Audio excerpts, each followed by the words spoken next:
now. Thy kingdom come, thy will be done. How do you command the supernatural? You must be a man of prayer. This one has been proven over the ages. It's no longer a teaching. If there is no prayer in your life, there will be no supernatural. That one is proven. It's no longer a doctrine. You know, prayer is the literal engagement of the spirit and the spirit realm. It is not talking what you know. It is engaging the spirit and the spirit realm. You can know a lot about the Holy Spirit, but you will never engage it until you begin to pray. You can be a professor of theology. If they quote 3 phrases, you tell every scripture that has it. Hope you know how we search scriptures. You write in the beginning and you click search. Everywhere there is in the beginning, it will open. That's how most professors of theology are. If you quote 3 words, they will tell you everywhere it is, but they don't have the life. Because they don't engage the spirit. Men of impact are men of the mountains. Go and read the Bible from day one. The world was falling into darkness. There was no hope. And the Bible said, from the days of Enosh did men begin to call upon the name of the Lord. That was when there was a hope of a turnaround. You can never traffic the supernatural to the natural realm until you create the bridge of prayer. Prayer is the gate, the bridge rather, that connects the supernatural to the natural. You can say, well, I didn't pray, I saw some things. Those are mercy drops. They happen once in a while. Even the grace of God in nature can afford it. Even medical sciences are proven. There are certain crises that people have that their body reconfigures and they tackle it. So that the person got healed may not necessarily be your prayer. And even if it is, there are mercy drops. And there are many possibilities that make for healing. It may not even be your faith or your power you released. Anything you don't keep and service on the altar of prayer, you cannot host consistently. That's why any dimension of God that begins to work in your life, you service it consistently on the altar of prayer. These guys were wise. Moses did not lead the children of Israel because he had an encounter with God. Go and read the book of Exodus to Numbers. Every day, sometimes I say Haba. The man is coming down from the mountain. He say, come up hither. Come up, come up. Moses literally became a man of the mountains. So when he speaks, his voice is the voice of God. That's why he came to a point where he could exercise so much authority. Some people challenged Moses and he said, if the ground does not open his mouth and swallow you up, then I'm not a man of God. Wow. The guy didn't, that one is not Rema. It didn't come to him by inspiration. He uttered it by his authority, based on where he's standing with God. He said, if you die a normal death, I'm not a man of God. You don't talk like that to my brother. You will be highly embarrassed. You don't put yourself in trouble. I heard the one Numa Akwai told us. He said, a young guy challenged him. And he said, what? He said, look around you. Appreciate the things you are seeing. Today is the last time you will see them. Who talks like that? Only gods talk like that. Men of prayer are gods walking on the earth. You challenge them, you die. It's not a matter of doctrine. Argue it and you will see it.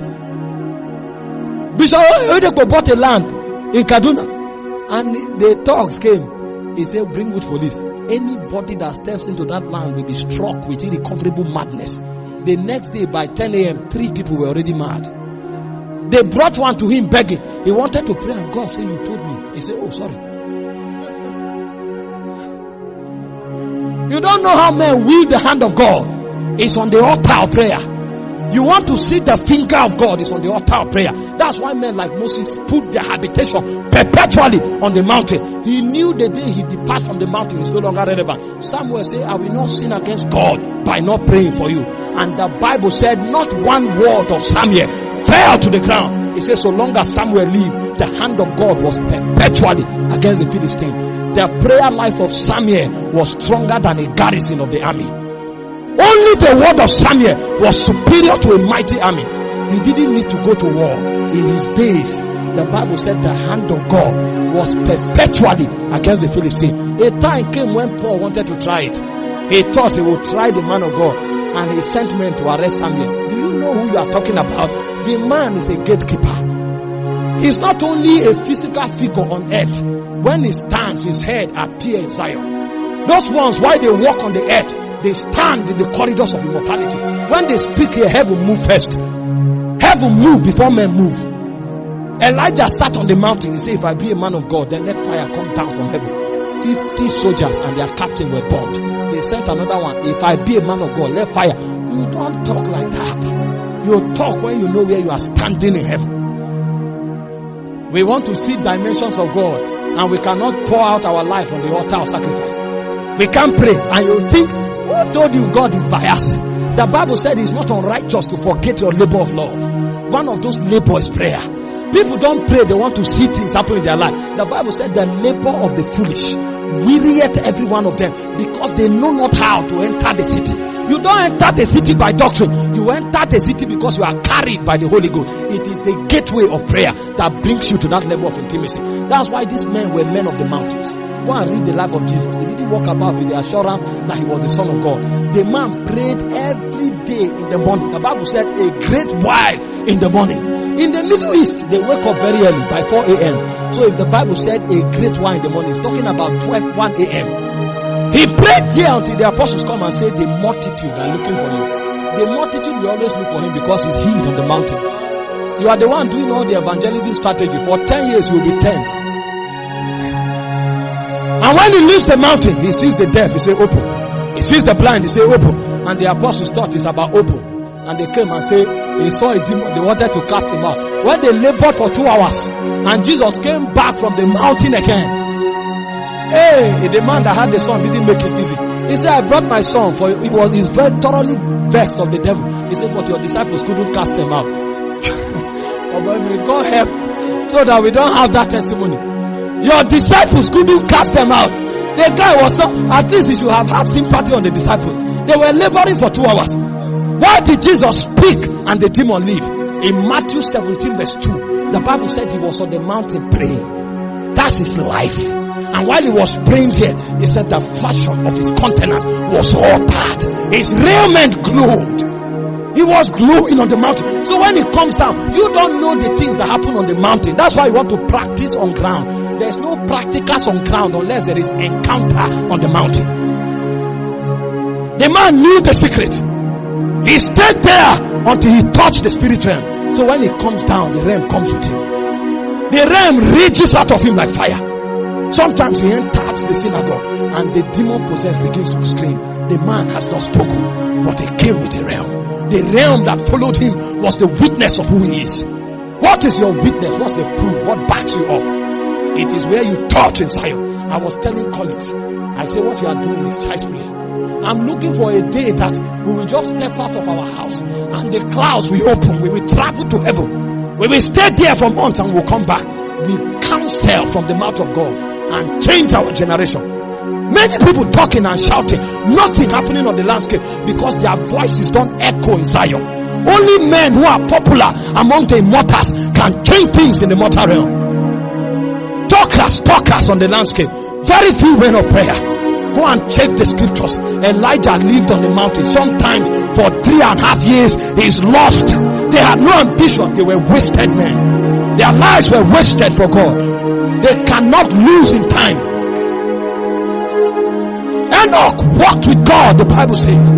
How do you think he walked with God? Enoch, this was a man that in his days everything was full of corruption. The guy lived in the secret place. A point came when he became so popular, and Enoch will walk and say, God will carry me.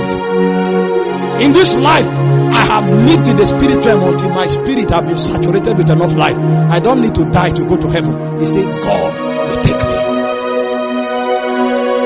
When you pray, you come to a place where we call the place of communion. That's when you can gist with the Holy Ghost. This one is no longer traditional prayer. This one is a man having intimacy with God. Communion is an access point for people of prayer. And when you come to communion, then you are a man who carries encounters as a natural disposition. That's where Enoch entered. He said Enoch walked with God. He was in the 7th generation after Adam. But the guy was telling things that will happen in the days of Armageddon. When time is accomplished, he said he saw the Lord descending from the mountains of Paran with 10,000 of his saints. He is talking about the Armageddon, when God will come to judge the earth. The guy traveled through time. He saw the end of days. How did he become so mighty? A man of the presence. The same thing he saw was the same thing Moses saw, because they entered the same place in the spirit. Moses blessed the children of Israel, and he said, from the mountains of Paran, I saw the Holy One descending with 10,000 of his saints. That was the same thing Enoch saw. By prayer, they entered into a gate of communion, and they could see the same thing. Our difference in the spirit is determined by where we commune. The authority we wield is determined from the height where we commune in the spirit. That's why the Bible said we are seated with him in heavenly places. There are many places. You can be in the spirit, but there are places. John was in the spirit on the Lord's day. Another voice came and said, come up hither, because there are places in the spirit. That's why you never get tired. The more you press, the more you want to press. It will eat up the fabric of your soul, and a point will come anywhere you stand. Your life, your words will sink into the ground as a memorial. Because you spoke over that land, the destiny of that territory will be preserved. Such were the lifestyle of men like Elton. He came to Africa, and it was on the strength of his ministry that men like Benson Itahosa were raised. It was on the strength of his ministry that many territories were conquered. Even today, the revival we speak about in Benue, one of our greatest witnesses in the spirit is the prophecy of Elton. He said, Boko will fall to the cross, and then an army will rise that will conquer the Islamic North. He was speaking 40 years into the future. How did he see it? How did he know it? He entered a place in the spirit, and he could read the handwriting of God like a screen. That's where men like Daniel lived. So when he shows up in the palace, he can read take care oversee. He doesn't need to study it. The place where that hand came from, he lives there. He lives where that hand came from. So he knows that writing. That writing is for immortals. That's where John entered, and the 7 voices spoke. He said, don't utter this among men. He said, fill it and eat it. That one is not a news among men. It's for men of the presence. When the 7 voices uttered their voice, he said, don't write it down. That one is not for everybody. It's only for men who can travel deep. So when Daniel traveled, he could read take care of us sin. It's a language of the spirit, and he went to where that hand came from. And because he dwells where the hand that wrote that in live, he can read it anywhere. And he said, look, your kingdom has been divided. He said, tonight the Medes and the Persians, they will overthrow you. That night the king lost his throne, because a man of the spirit showed him.